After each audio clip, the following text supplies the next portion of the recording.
ಬೆಳಗಾವಿಯಲ್ಲಿ ಆರ್ಎಸ್ಎಸ್ ವಾರ್ಷಿಕ ಸಭೆ ಇದೆ. ಆರ್ಎಸ್ಎಸ್ ಸಭೆ ಬಗ್ಗೆ ಬಿಕೆ ಹರಿಪ್ರಸಾದ್ ಒಂದು ಸ್ಫೋಟಕ ಹೇಳಿಕೆಯನ್ನು ಕೊಟ್ಟಿದ್ದಾರೆ. ವಾರ್ಷಿಕ ಸಭೆ ನಡುವೆನೆ ಆರ್ಎಸ್ಎಸ್ ಬಗ್ಗೆ ಈ ಕಡೆ ಹರಿಪ್ರಸಾದ್ ಸ್ಫೋಟಕ ಹೇಳಿಕೆಯನ್ನು ಕೊಟ್ಟಿದ್ದಾರೆ. ಅವ್ರು ಹೇಳ್ತಾರೆ, ಈ ಹಿಂದೆ ಆರ್ಎಸ್ಎಸ್ ಸಭೆ ಬಳಿಕ ಅನೇಕ ಅನಾಹುತಗಳಾಗಿವೆ. ಗೌರಿಯವರ ಹತ್ಯೆ ಅಥವಾ ಎಂ ಕಲಬುರ್ಗಿ ಅವರ ಹತ್ಯೆ, ಇವರೆಲ್ಲರ ಹತ್ಯೆಗೂ ಮುನ್ನ ಇದೇ ರೀತಿ ಆರ್ಎಸ್ಎಸ್ ಸಭೆ ಮಾಡಿತ್ತು. ಈ ಆರ್ಎಸ್ಎಸ್ ಸಭೆ ಈಗ ಬೆಳಗಾವಿಯಲ್ಲಿ ಏನ್ ನಡೀತಾ ಇದೆಯಲ್ಲ, ಅದಾದ್ಮೇಲೆ ಏನು ಅನಾಹುತ ಆಗುತ್ತೋ ಅಂತ ಹೇಳಿ ಬೆಂಗಳೂರಿನಲ್ಲಿ ಕೆಪಿಸಿಸಿ ಅಧ್ಯಕ್ಷ ಹರಿಪ್ರಸಾದ್ ಒಂದು ಸ್ಫೋಟಕ ಹೇಳಿಕೆಯನ್ನು ಕೊಟ್ಟಿದ್ದಾರೆ.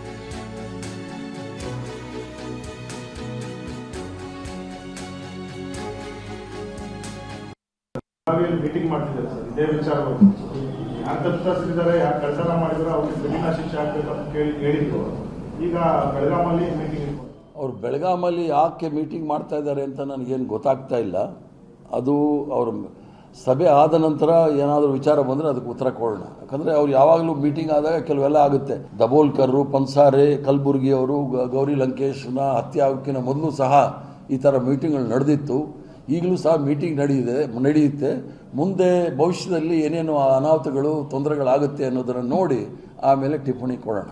ಏನಾದರೂ ಹಾಗೇ ಆಗಿದೆ. ಅವ್ರ ಮೀಟಿಂಗ್ಗಳಾದ ತಕ್ಷಣ ನೀವು ಇತಿಹಾಸವನ್ನು ನೋಡ್ಕೊಂಡು ಬನ್ನಿ. ಮೀಟಿಂಗ್ ಮಾಡಿದ್ಮೇಲೆ ಏನಾದರೂ ಮಾಡಿದ್ದಾರೆ. ಬೆಳಗಾವಿಯಲ್ಲಿ ಮೀಟಿಂಗ್ ಮಾಡ್ತಿದ್ದಾರೆ ಸರ್, ಇದೇ ವಿಚಾರವಾಗಿ ಯಾರು ತಪ್ಪಿಸಿದ್ದಾರೆ, ಯಾರು ಕಳ್ತನ ಮಾಡಿದ್ರು ಅವ್ರಿಗೆ ಕಠಿಣ ಶಿಕ್ಷೆ ಆಗ್ಬೇಕು ಅಂತ ಹೇಳಿದ್ರು. ಈಗ ಬೆಳಗಾಮಲ್ಲಿ ಮೀಟಿಂಗ್, ಅವ್ರು ಬೆಳಗಾಮಲ್ಲಿ ಯಾಕೆ ಮೀಟಿಂಗ್ ಮಾಡ್ತಾ ಇದ್ದಾರೆ ಅಂತ. ಸೊ ಇದು ಬಿಕೆ ಹರಿಪ್ರಸಾದ್ ಅವರು ಕೊಟ್ಟಿರುವಂತಹ ಒಂದು ಸ್ಟೇಟ್ಮೆಂಟ್. ಇನ್ನೊಂದು ಕಡೆ ಬೆಳಗಾವಿಯಲ್ಲಿ ನಡೀತಾ ಇರುವಂತಹ ಆರ್ಎಸ್ಎಸ್ನ ಸಭೆ, ಮತ್ತಷ್ಟು ಡೀಟೇಲ್ಸ್ ಅನ್ನ ಪಡ್ತೋಣ. ಮೊದಲದಾಗಿ ಬೆಳಗಾವಿಯಲ್ಲಿ ಏನು ಸಭೆ ನಡೀತಾ ಇದೆ ಅದ್ರ ಬಗ್ಗೆ ಮತ್ತಷ್ಟು ಡೀಟೇಲ್ಸ್ ಅನ್ನ ನಾವು ಪ್ರತಿನಿಧಿ ಸಹದೇವ್ ಮಾನೆ ನೀಡ್ತಾರೆ. ಹಾಗೆ ಬಿಕೆ ಹರಿಪ್ರಸಾದ್ ಅವರು ಕೊಟ್ಟಿರುವಂತಹ ಈ ಒಂದು ಸ್ಫೋಟಕ ಹೇಳಿಕೆ, ಈ ಬಗ್ಗೆ ಮಾತಾಡೋದಕ್ಕೆ ನಮ್ಮ ಜೊತೆಗೆ ಪ್ರಸನ್ನ ಜಾಯ್ನ್ ಆಗಿದ್ದಾರೆ. ಮಾತಾಡೋಣ. ಪ್ರಸನ್ನ, ಬಿಕೆ ಹರಿಪ್ರಸಾದ್ ಅವರು ಕೊಟ್ಟಿರುವಂತಹ ಒಂದು ಸ್ಟೇಟ್ಮೆಂಟ್, ಇದುವರೆಗೂ ಕೂಡ ಆರ್ಎಸ್ಎಸ್ ಬಗ್ಗೆ ಹೇಳುವಂಥದ್ದು ಆರೋಪ ಪ್ರತ್ಯಾರೋಪಗಳು ಇದೆಲ್ಲವೂ ಕೂಡ ನಡೆದೇ ಇತ್ತು. ಬಟ್ ಇವತ್ತು ಒಂದು ಸ್ಫೋಟಕ ಹೇಳಿಕೆ, ಯಾಕಂದ್ರೆ ಈ ಹಿಂದೆ ಆಗಿರುವಂತಹ ಒಂದು ಹತ್ಯೆಗಳೇನಿತ್ತು, ಅದು ಎಂ ಕಲಬುರ್ಗಿ ಅವರ ಹತ್ಯೆ ಆಗಿರಲಿ, ದಾಬೋಲ್ಕರ್ ಅವರ ಹತ್ಯೆ ಆಗಿರಲಿ, ಗೌರಿ ಲಂಕೇಶ್ ಅವರ ಹತ್ಯೆ ಆಗಿರಲಿ, ಅದಕ್ಕಿಂತ ಮುಂಚೆನೂ ಇದೇ ರೀತಿ ಒಂದು ಸಭೆ ಮಾಡಿದ್ರು. ಅಂದ್ರೆ ಏನು ಅರ್ಥ ಇದು, ಏನು ಹೇಳೋದಕ್ಕೆ ಹೊರಟಿದ್ದಾರೆ ಬಿಕೆ ಹರಿಪ್ರಸಾದ್ ಅವರು? ಸೊ ಈ ಸಭೆ ಆದ್ಮೇಲೂ ಕೂಡ ಕೆಲವೊಂದಷ್ಟು ವಿಧ್ವಂಸಕ ಘಟನೆಗಳು ನಡೀಬಹುದು, ಅದಕ್ಕೆ ಪ್ಲಾನ್ ಮಾಡ್ತಾ ಇರಬಹುದು ಅನ್ನೋ ರೀತಿಯಲ್ಲೇನೆ ಹರಿಪ್ರಸಾದ್ ಅವರು ಮಾತನಾಡಿದ್ದಾರೆ ಇವತ್ತು. ಪ್ರಸನ್ನ,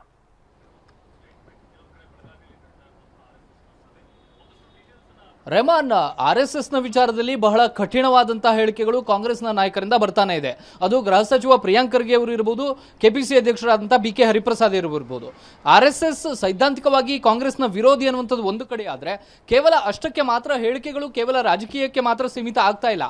ಅದನ್ನು ಹೊರತುಪಡಿಸಿಯೂ ಕೂಡ ಆರ್ಎಸ್ಎಸ್ ಅನ್ನ ಒಪ್ಪೋದಕ್ಕೆ, ಅದರ ಸಿದ್ಧಾಂತವನ್ನ ಒಪ್ಪೋದಕ್ಕೆ ಯಾವುದೇ ಕಾರಣಕ್ಕೂ ಕೂಡ ತಾವು ಸಿದ್ಧವಿಲ್ಲ ಅನ್ನುವಂಥ ಒಂದು ಕಟುವಾದಂಥ ಮೆಸೇಜ್ ಅನ್ನ ಕಾಂಗ್ರೆಸ್ನ ನಾಯಕರು ಕೊಡ್ತಾ ಇದ್ದಾರೆ.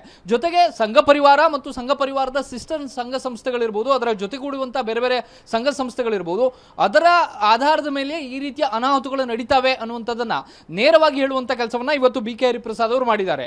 ಈ ರೀತಿ ಆರ್ಎಸ್ಎಸ್ ಎಲ್ಲೆಲ್ಲಿ ಸಭೆಗಳನ್ನ ನಡೆಸಿತ್ತು, ಅದಾದ ಬಳಿಕ ಒಂದಷ್ಟು ಅನಾಹುತಗಳಾಗಿದ್ದಾವೆ ಅನ್ನುವಂಥದ್ದನ್ನ ನೇರವಾಗಿ ಅವರು ಹೇಳ್ತಾ ಇದ್ದಾರೆ. ಹಿಂದೆ ಪನ್ಸೋರೆ ಅವರ ಹತ್ಯೆ ಇರಬಹುದು, ಎಂ ಕಲಬುರ್ಗಿ ಅವರ ಹತ್ಯೆ ಇರಬಹುದು, ಗೌರಿ ಲಂಕೇಶ್ ಅವರ ಹತ್ಯೆ ಇರಬಹುದು, ಅವರೆಲ್ಲರೂ ಹತ್ಯೆಯಲ್ಲಿ ಭಾಗಿಯಾದಂಥವರು ಸಂಘ ಪರಿವಾರದ ಜೊತೆಗೆ ಒಂದಷ್ಟು ಸಂಬಂಧವನ್ನು ಹೊಂದಿದ್ದಂಥವರು ಅನ್ನುವಂಥದ್ದು ಅವರ ನೇರವಾದಂಥ ಆರೋಪ.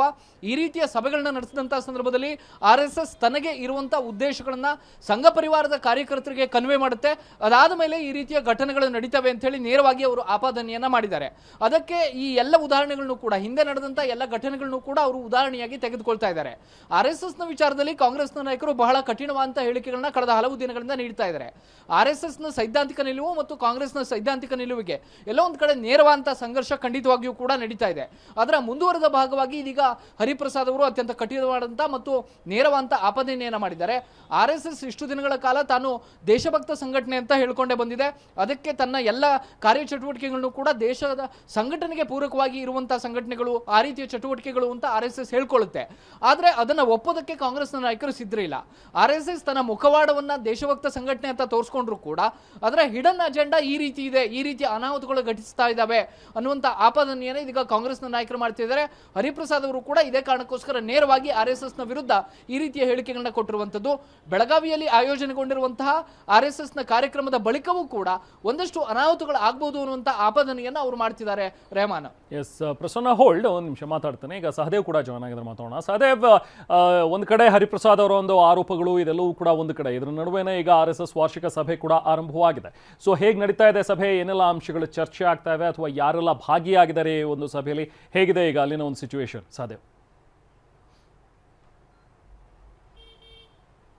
ರೆಹಮಾನ್, ಬೆಳಗಾವಿಯಲ್ಲಿ RSSನ ವಾರ್ಷಿಕ ಕಾರ್ಯಕ್ರಮ ನಡೀತಾ ಇರುವಂಥದ್ದು. ಈ ಒಂದು ಸಮ್ಮೇಳನಕ್ಕೆ ಈಗಾಗಲೇ RSSನ ಸರಸಂಚಾಲಕ ಆಗಿರುವಂತಹ ಮೋಹನ್ ಭಾಗವತ್ ಅವರು ಸೇರಿದಂತೆ ಎಲ್ಲ RSSನ ಮುಖಂಡರು ಕೂಡ ಆಗಮಿಸಿರುವಂಥದ್ದು. ಸದ್ಯ ನಾನೀಗ ಎಲ್ಲಿ ಅನುಗೋಳದ ಏನು ಕಾರ್ಯಕ್ರಮ ನಡೀತಾ ಇದೆ ಅದೇ ಒಂದು ಪ್ರದೇಶದಲ್ಲಿ ಇದ್ದೇನೆ. ಸದ್ಯದ ಪರಿಸ್ಥಿತಿ ಹೇಗಿದೆ ಅನ್ನುವಂಥದ್ದು ಮತ್ತು ಇಲ್ಲಿ ಪೊಲೀಸ್ ಬಂದೋಬಸ್ತ್ ಹೇಗಿದೆ ಅನ್ನುವಂಥದ್ದನ್ನು ಕೂಡ ತೋರಿಸ್ತಾ ಹೋಗ್ತೇನೆ.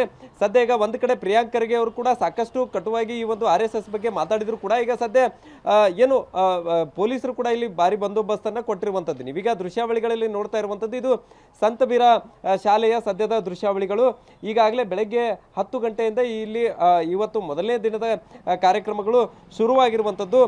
ಈ ಒಂದು ವಾರ್ಷಿಕ ಸಭೆಯಲ್ಲಿ ಸಾಕಷ್ಟು ವಿಚಾರಗಳು ಕೂಡ ಈಗಾಗಲೇ ಪ್ರಸ್ತಾಪ ಆಗಿದ್ದಾವೆ ಅನ್ನುವಂಥ ಮಾಹಿತಿ ಕೂಡ ಇರುವಂಥದ್ದು. ಇದು ದೇಶವ್ಯಾಪಿ 46 ಪ್ರಾಂತ್ಯಗಳ ಪ್ರಚಾರಕರು ಈ ಒಂದು ಸಭೆಯಲ್ಲಿ ಭಾಗಿಯಾಗಿದ್ದಾರೆ. ಅದರ ಜೊತೆಗೆ ಸಂಘಟನಾ ಮಂತ್ರಿಗಳು ಕೂಡ ಭಾಗಿಯಾಗಿರುವಂಥದ್ದು. ಈ ಒಂದು ಸಭೆಯಲ್ಲಿ ಈಗಾಗಲೇ ಸಂಘದ ತರಬೇತಿಗಳ ಬಗ್ಗೆ ವಿಮರ್ಶೆ, ಅದರ ಜೊತೆಗೆ ಶಾಖಾ ವಿಸ್ತರಣೆಗಳ ಕ್ರಿಯಾ ಯೋಜನೆ ಸೇರಿದಂತೆ ಹಲವು ವಿಷಯಗಳು ಈಗಾಗಲೇ ಚರ್ಚೆಗೆ ಬಂದಿರುವಂಥದ್ದು. ಅದರ ಜೊತೆಗೆ ವಿಜಯದಶಮಿವರೆಗೂ ಕೂಡ ಏನು ಶತಮಾನೋತ್ಸವ ವರ್ಷದಲ್ಲಿ ಕೈಗೊಂಡ ಕಾರ್ಯಕ್ರಮಗಳ ಬಗ್ಗೆ ಕೂಡ ಇಲ್ಲಿ ವಿಮರ್ಶೆಯನ್ನ ಮಾಡಲಾಗುತ್ತೆ ಅನ್ನುವಂಥ ಮಾಹಿತಿ ಕೂಡ ಇರುವಂಥದ್ದು. ಅದರ ಜೊತೆಗೆ ಸಂಘದ ವಿಸ್ತರಣೆ ಕೂಡ ಮಾಡುವಂಥದ್ರ ಬಗ್ಗೆ ಕೂಡ ಇಲ್ಲಿ ಏನು ಸರಸಂಘ ಚಾಲಕರ ನೇತೃತ್ವದಲ್ಲಿ ನಡೀತಾ ಇದೆ ಸಭೆ, ಈ ಸಭೆಯಲ್ಲಿ ಚರ್ಚೆ ಆಗುತ್ತೆ ಅನ್ನುವಂಥದ್ದು. ಇದೆಲ್ಲದರ ನಡುವೆ ಒಂದು ಮಹತ್ವದ ವಿಚಾರ ಏನಂತಂದ್ರೆ ಈಗಾಗಲೇ ಏನು ಅಯೋಧ್ಯೆ ರಾಮ ಮಂದಿರ ಹುಂಡಿ ಕಳ್ಳತನ ಏನಿದೆ ಆ ವಿಷಯ ಕೂಡ ಇಲ್ಲಿ ಒಂದು ಹಂತದಲ್ಲಿ ಚರ್ಚೆಗೆ ಬರ್ಬೋದು ಅನ್ನುವಂಥ ನಿಟ್ಟಿನಲ್ಲಿ ಇರುವಂಥದ್ದು. ಅದರ ಜೊತೆಗೆ ಇತ್ತೀಚೆಗೆ ಪ್ರಿಯಾಂಕ್ ಖರ್ಗೆ ಅವರು ಕೊಡ್ತಾ ಇರುವಂಥ ಹೇಳಿಕೆಗಳೇನಿದ್ದಾವೆ ಅದರ ಬಗ್ಗೆ ಕೂಡ ಚರ್ಚೆಗೆ ಬರ್ಬೋದು ಅನ್ನುವಂಥ ಮಾಹಿತಿ ಇರುವಂಥದ್ದು. ಆದರೆ ಸಹಜವಾಗಿ RSSನ ಈ ಒಂದು ಕಾರ್ಯಚಟುವಟಿಕೆಗಳು ಅಥವಾ ಸಭೆಯಲ್ಲಿ ರಾಜಕೀಯ ಕುರಿತಾಗಲಿ ಅಥವಾ ರಾಜಕೀಯ ನಾಯಕರ ಕುರಿತಾದಂತಹ ಚರ್ಚೆಗಳು ನಡೆಯೋದಿಲ್ಲ ಅನ್ನುವಂಥದ್ದು ಇರುವಂಥದ್ದು. ಸೊ ಈ ನಿಟ್ಟಿನಲ್ಲಿ ಇವತ್ತು ಮತ್ತು ನಾಳೆ ನಾಡಿದ್ದು 3 ದಿನಗಳ ಕಾಲ ಈ ಒಂದು ಸಭೆ ನಡೆಯುವಂಥದ್ದು. Rehman. Okay, Sahadev and Prasanna, thank you.